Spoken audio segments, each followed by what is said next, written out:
Assalamualaikum students. Today I am here with a new topic, that is Venn diagrams.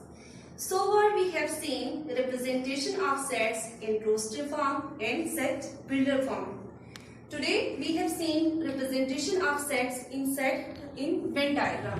So what are Venn diagram? इससे पहले आप लोग sets को दो तरह से represent कर चुके हैं, रोस्टर फॉर्म में और सेट बिल्डर फॉर्म में। अब हम देखेंगे कि एक सेट को वेन डायग्राम में कैसे रिप्रेजेंट करते हैं और ये वेन डायग्राम्स क्या होते हैं।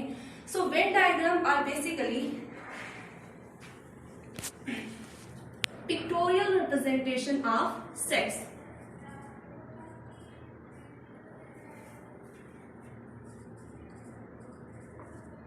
पिक्टोरियल रिप्रेजेंटेशन ऑफ सेट, यानी ये सेट की आपके पास इमेजेस होती हैं। अगर कोई भी आपके पास सेट है और आप उसकी इमेज बनाते हो, आप उसको ड्रा करते हो, तो that is Venn diagram.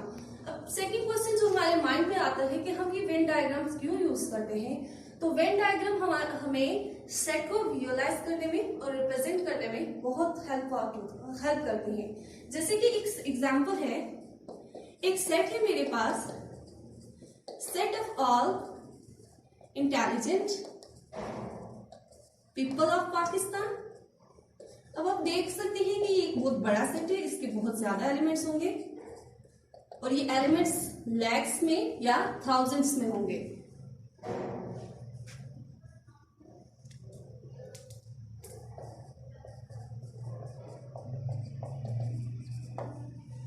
Okay students, अब इस सेट के एलिमेंट्स कोई एक, दो या तीन ही होंगे जिनको आप इजीली रिप्रेजेंट कर सकें या लिख सकें। इसमें लैक्स या थाउजेंड्स में आपके पास एलिमेंट होंगे। तो आप देखेंगे किस तरह वेन डायग्राम की हेल्प से इतने बड़े सेट को मैं बहुत आसानी से रिप्रेजेंट कर सकती हूँ। सेट को लिखा नाम ए और दिस इज अ सर्कल और इसके अंदर मैंने रिप्रेजेंट कर देना है कि भाई इंटेलिजेंट पीपल ऑफ पाकिस्तान।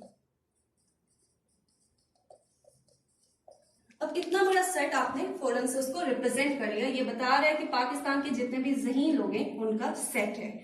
तो ये बहुत बड़ा सेट था जिसको आपने फौरन से डिस्क्राइब कर लिया। अब देखते हैं कि किसने ये वेन डायग्राम का कॉन्सेप्ट यूज किया। जॉन वेन वो पहला साइंटिस्ट था जिसने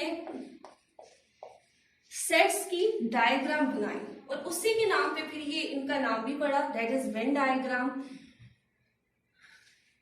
वेन और ये जॉन वेन इसका पूरा नाम था, तो इसी के नाम पे हम इनको क्या कहते हैं, वेन डायग्राम्स कहते हैं।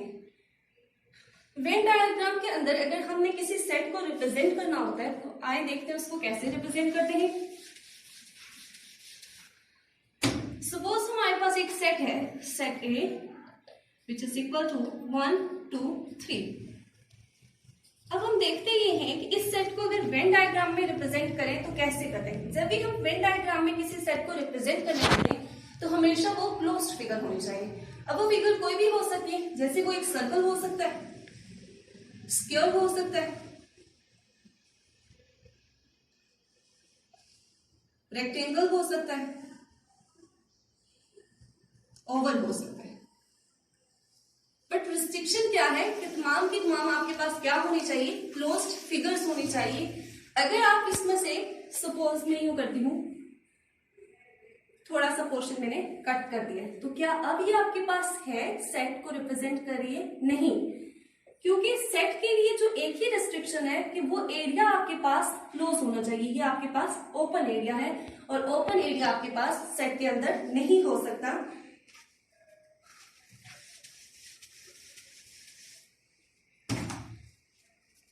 अब ये एक सेट है हमारे पास जिसको हमने वेन डायग्राम से रिप्रेजेंट किया। इसके अंदर किस तरह के एलिमेंट्स हैं, 1, 2, 3। तो इस तरह हम किसी भी सेट को वेन डायग्राम की हेल्प से रिप्रेजेंट करते हैं। ये जो पार्ट है यानी बाउंड्री से अंदर वाला पार्ट, इंटीरियर पार्ट, यहाँ पे हमेशा वो एलिमेंट्स आते हैं जो एक सेट के अंदर हो। जैसे देखिए 1, 2, 3, तो यहाँ पे भी आपके पास क्या आया है, 1, 2, 3। अब हम देखेंगे कि वेन डायग्राम की हेल्प से हमने सेट्स पे डिफरेंट तरह के ऑपरेशंस तो पहले भी पढ़े थे, जैसे हमने यूनियन का कॉन्सेप्ट पढ़ा, इंटरसेक्शन का कॉन्सेप्ट पढ़ा सेट में, अब हम वही यूनियन और इंटरसेक्शन का जो कॉन्सेप्ट है उसको सेट्स पे अप्लाई करेंगे with the help of Venn diagram. यानी कैसे हम किसी सेट का यूनियन और इंटरसेक्शन ले सकते हैं with the help of Venn diagram. This is union and intersection, ये दो हमने कॉन्सेप्ट्स पढ़ने हैं with the help of Venn diagram. अब इसके लिए मैं एक एग्जांपल सपोज कर लेती हूँ। Suppose we have two sets, one is A,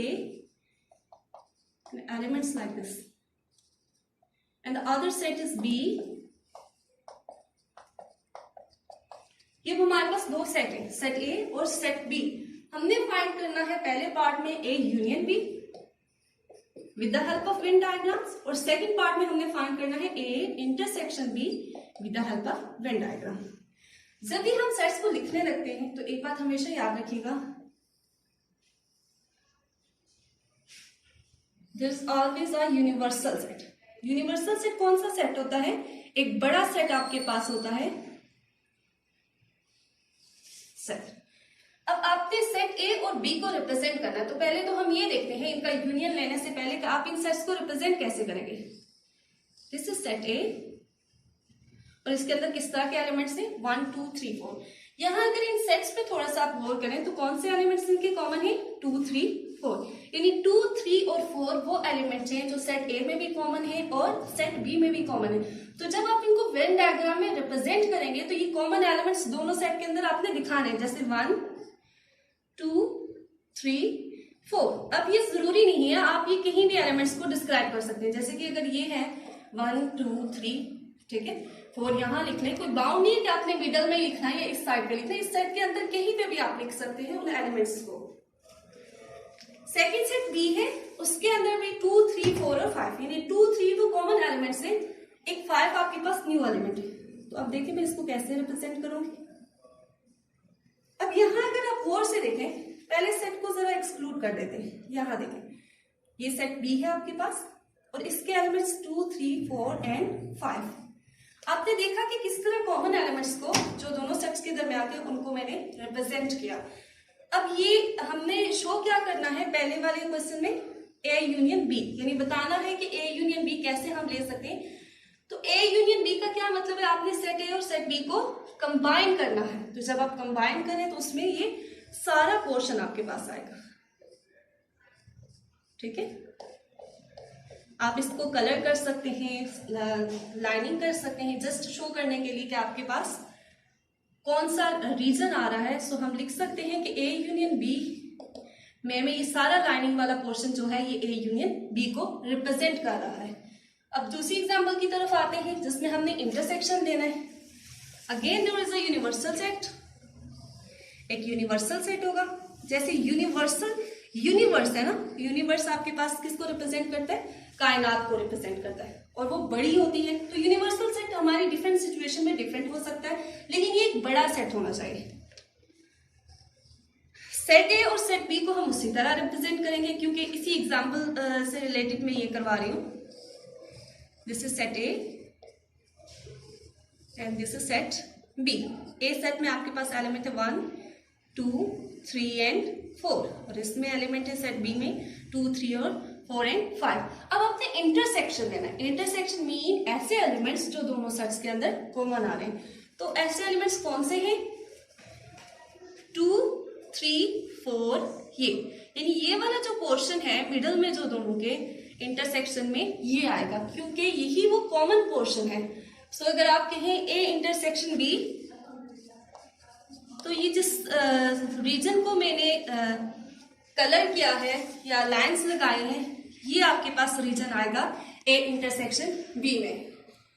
so I hope the concepts of Venn diagram और उस पे किस तरह से ऑपरेशंस अप्लाई करने ये आप सबको क्लियर होगा।